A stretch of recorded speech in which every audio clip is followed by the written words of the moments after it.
বল hi guys. আমি এখন রোদে ডিম ভাজি করব। আসসালামু আলাইকুম, welcome to my new another video. হুজুকে বাঙালি বলে একটা কথা আছে না, যে মানে একজনে দেখা দেখি মানুষ আরেকজন করে, তেমনটা আমরাও। তাই তো সবার দেখা দেখি আমরাও রোদে ডিম ভাজতে চলে আসলাম। সত্যি ডিম ভাজি হবে?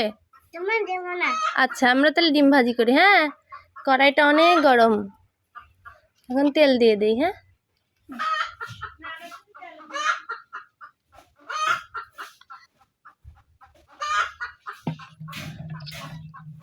এখন বাজে বেলা 12টা। এখন আমরা তেল দিয়ে যাচ্ছি, 2 ঘন্টা পরে দেখবো এটা কতটা গরম হয়, তারপরে ডিম দিব। লাইক করো বাবা।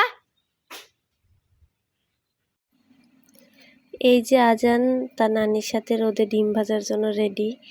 সে ডিম নিয়ে আসছে, খুন্তি নিয়ে আসছে যে ডিম ভাজি করেই খাবে। ও হাই দিচ্ছে, বলছে হাই গাইস, এই দেখুন আমি ডিম ভাজি করছি রোদে। তারপরে ওর নানি ডিম ভাঙছে যে রোদে ডিম ভাজি করবে, কারণ আমাদের পাশে তো গ্যাস নাই, তাই রোদে ডিম ভাজার জন্য আসলাম। এই তো ডিমটা মানে ভেঙে দিচ্ছে তেলের মধ্যে, কারণ 2 ঘন্টা এর আগে হলো আমরা কি করছি, কড়াইটা মানে বেলা ওঠার পরপরই কড়াইটা দেওয়া হয়েছে। তারপরে তেলটা দেওয়া হয়েছে বেলা 12টার দিকে, আর এখন বাজে বেলা 2টা, তখন আমরা হলো ডিম ভাজার জন্য আসছি। সবাই আমাদের ভিডিওটাতে ফলো করে দিবেন, কমেন্ট করে দিবেন এবং বেশি বেশি লাইক করবেন। আল্লাহ হাফেজ। এবং আজান দেখুন তো কি খুশি, মুখে হাত দিয়ে বসে রয়েছে দেখতেছে, কারণ তার ডিম ভাজি করা হচ্ছে। সে খুশি, সে খাবে ডিম।